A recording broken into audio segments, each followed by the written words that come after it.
Ayun, nice. Ayun, nice. Sa likod ng bundok naman nakikita. Kung hindi nyo makita ang tinutukoy ni Charlene, huwag mag-alala. Kami mismo, hirap na hirap din makita ang Fuji mula sa van sa umaga na to. Madami pang pagdadaanan. Dinala muna kami ng aming guide sa isang lugar na tila ba sineselebrate ang tubig na regalo ni Mount Fuji. Medyo lumalabas na pero hindi pa rin. Lunchtime, nag-i-improve ang cloudy situation. Ayan, sinusubukan pa rin po namin kunan ng magandang view ang Mount Fuji. Malabas na yata, guys.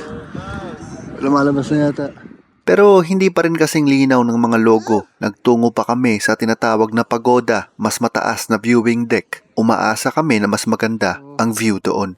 Merong viewing deck, pagoda, ang pangalan. Pagoda ka talaga. Para mas maganda yung view mo. Pero may ulap pa rin sa taas. Abangan natin mamaya. Ayan na. Napakalinaw na, guys. Kita pa yung tuktok ngayon, babe. Yes, baby. Yes, zoom natin.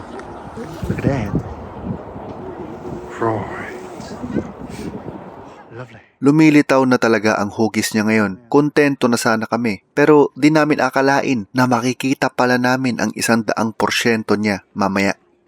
Napagod ang lahat sa pagoda. Pagoda talaga. Pero energized sa next destination. Stopover lang dapat at nagulat kami na napakalapit pala nito sa tuktok ng Fuji. Isa itong ski resort na sa mga panahon na to ay gumagamit na ng man-made ice dahil natunaw na ang natural na ice. Nagta-transition na kasi ang season. Sa linggo pagkatapos nito magsasara na ang resort. Kaya swerte at nakapasok pa kami. Libre ito by the way. Unless syempre rumerenta ka ng mga batya pang sled at gumagamit ng mga facility nila.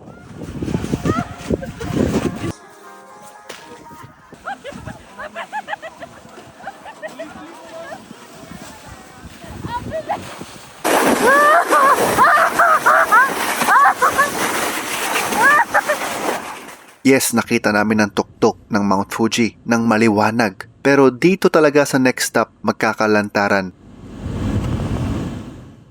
There's so many people. You must, you must wait the what's called that? The traffic signal. Yeah, the traffic signal. 3 minutes, change it again. So many people wait. Ito talagang view dito. Dito talaga nag-shoot yung mga photographer. Sa mga kalsada pa lang patungong Lake Kawaguchi, nasisilip na ang magandang regalo. At pagdating doon, boom, shakalaka. 1 hour. Ang tanyag at legendary na Mount Fuji. Naiintindihan ko kung bakit nasasabi na magpinsan sila ni Mount Mayon. Except dito, may puti ang tuktok, depende sa season, at naka-jacket ang mga tao sa paanan.